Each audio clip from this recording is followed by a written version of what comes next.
Well, thanks to all of you for coming out to our service this morning, and I pray that the rest of this Christmas day is wonderful for each and every one of you. Not so fast, preacher man.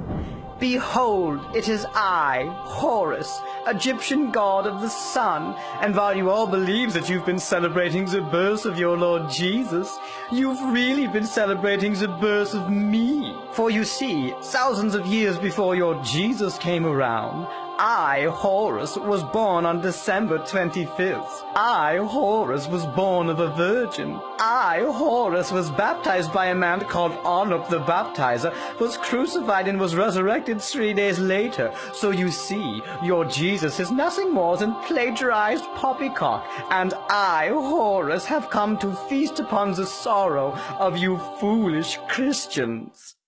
Yeah, none of the stuff you just said is true. Yes, it is. No, there's no reference in Egyptian mythology to Horus being crucified or resurrected 3 days later. There's no documentation anywhere for the existence of a figure named Anup the Baptizer. Horus's mother was not a virgin woman, but the goddess Isis, and there is no specific date anywhere tied to the birth of Horus.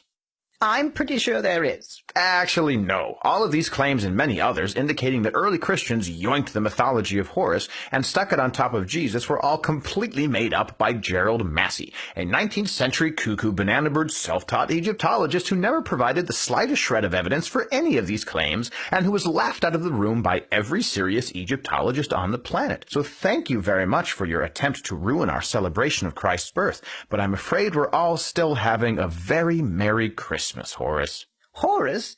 Did I say my name was Horus? No. What I meant to say was, behold, it is I, Mithras, Roman cultic god of the something, and while you all believe that you've been celebrating the birth of Jesus, you've really been celebrating the birth of me. For you see, I, Mithras, was born of a virgin. I, Mithras, had 12 disciples, and I, Mithras, gave those disciples a meal consisting of my body and my blood. Sound familiar, Christian dummies? Actually, Mithras was born from a rock, not of a virgin. He had 2 companions, not 12 disciples, and the Mithraic meal was one he shared with the sun god, where they feasted not on his own flesh, but on the flesh of a bull. But even if those claims were true, Christians were already confessing the virgin birth, recognizing the 12 apostles, and celebrating the Lord's Supper before they ever encountered any Mithraic cults. So I'm afraid that you've taken neither the holly nor the jolly out of our Christmas, Mithras. Oh, you must have misheard me. I'm not Mithras. I'm, Quetzalcoatl, Aztec god of the wind.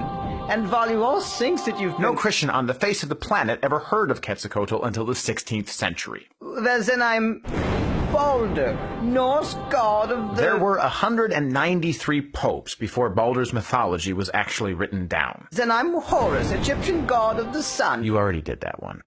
All right, fine. I didn't want to completely humiliate you, but you've left me no choice. I shall now unveil myself to be the ancient deity whose mythology was inarguably stolen by early Christians. Behold, I am... the ancient Mesopotamian god of judgment. 6,000 years before your Jesus spoke of returning to condemn the lost and resurrect the faithful, my followers proclaimed that I would return to destroy my enemies and raise the dead. So silence your joyful voices, Christians. Your Lord is nothing but a cheap carbon copy of me, the destructor who goes by many names. I am Volgus Zildroha. I am Lord of the Sibulia.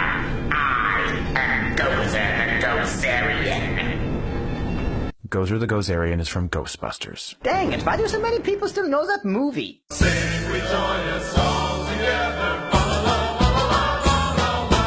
I don't understand. If all the things that Gerald Massey said about me were complete fabrications, with no textual evidence whatsoever, why do atheists like Bill Maher reference these claims as if they were true? Well, Horace, I suppose it is strange that people who insist that they won't believe anything without verifiable evidence are more than willing to believe anything without verifiable evidence, as long as that thing can be used to mock the gospel. But we shouldn't be surprised when people reject proof of Christ's resurrection in favor of demonstrable lies that let them remain in unbelief. After all, Jesus did say, if they do not hear Moses and the prophets, neither will they be convinced if someone should rise from the dead. I said that before Jesus did. Oh, you absolutely did not!